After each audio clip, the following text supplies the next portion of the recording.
Good morning, 8th graders. It's week 2 of our distance learning, and I'm here to read aloud the next couple of worksheets for you for week 2, so let's get started.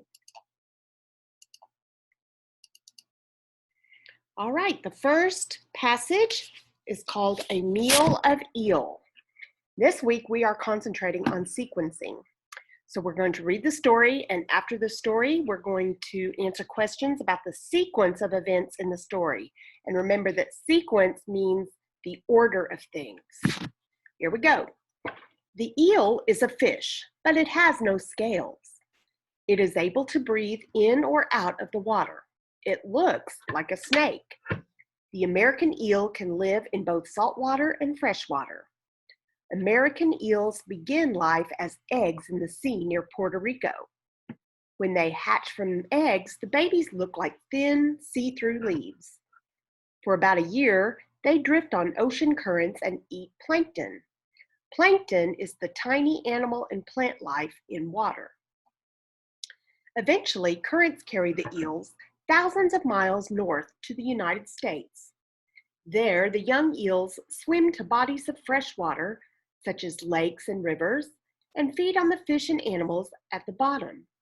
The eels are strong, and some of them can even climb up waterfalls and dams.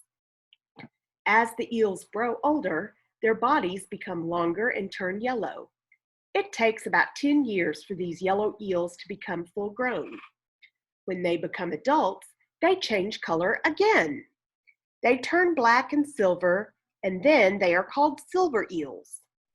Females grow from 3 to 4 feet long, while males reach about 1.5 feet in length.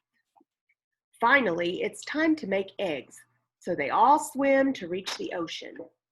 Sometimes they may slither across land through wet grass. Then the silver eels make the long trip back to the Sargasso Sea near Puerto Rico. There, the cycle starts over. Some people eat eels. In Europe and Asia, eels are considered to be a special dish. In America, some restaurants serve grilled eel. Have you ever had eel?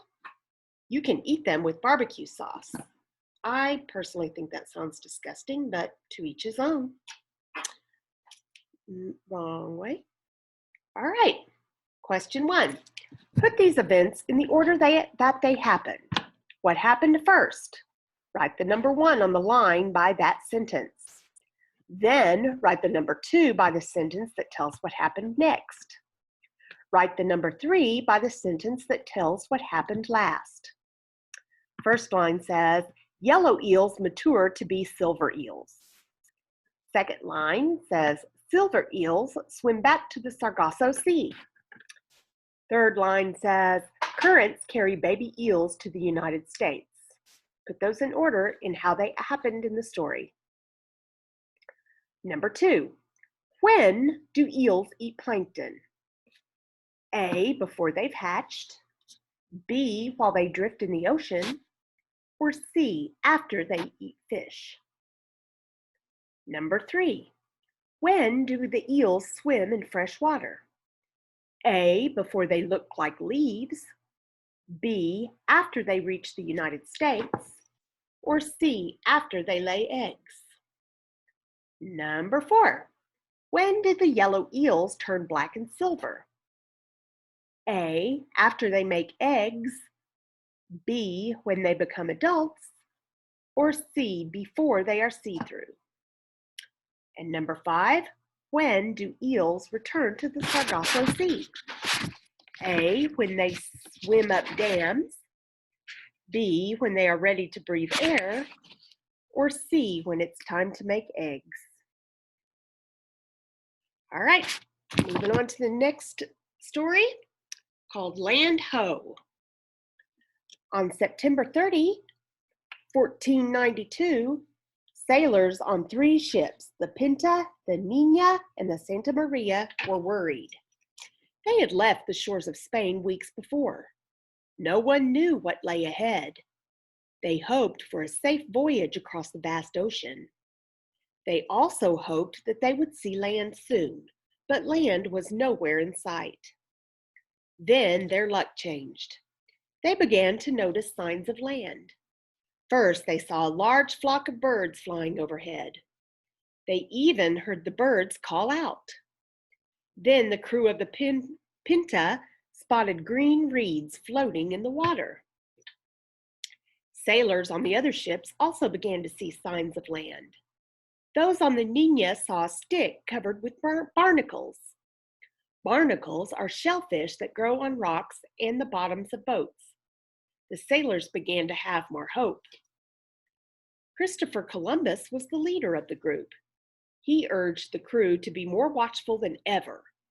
He asked that they fire a cannon when they spotted land.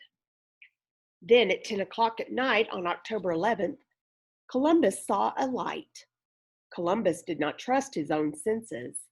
He knew his strong desire to reach land might be causing his imagination to run wild. He asked 2 other men if they saw the light. The first man claimed to see the light, but the second one did not.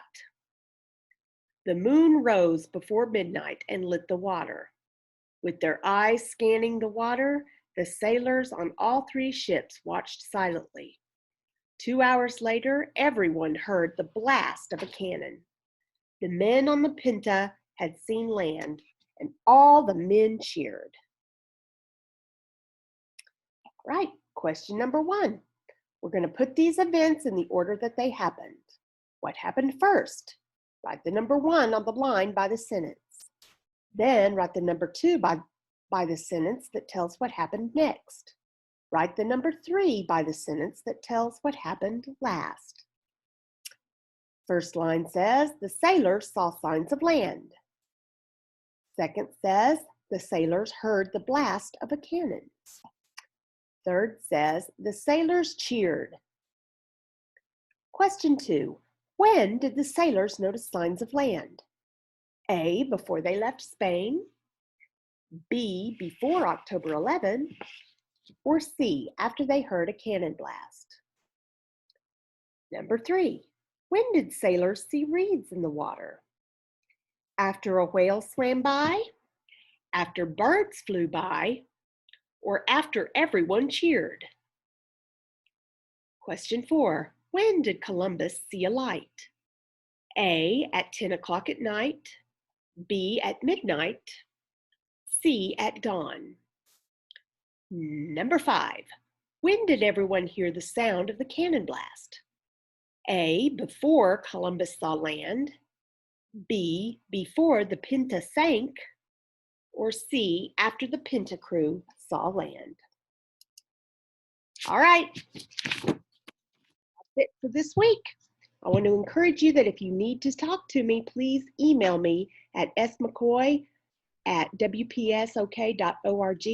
Let me know that you need to talk to me and we can arrange a face-to-face Zoom meeting. Some of you have my cell phone number, and that's fine. You can contact me if you need to. We can FaceTime. If you want my cell phone number, then you need to send me an email. I hope you're all staying safe. Continue washing your hands. Remember, we're in this together. Love you guys. Talk to you soon.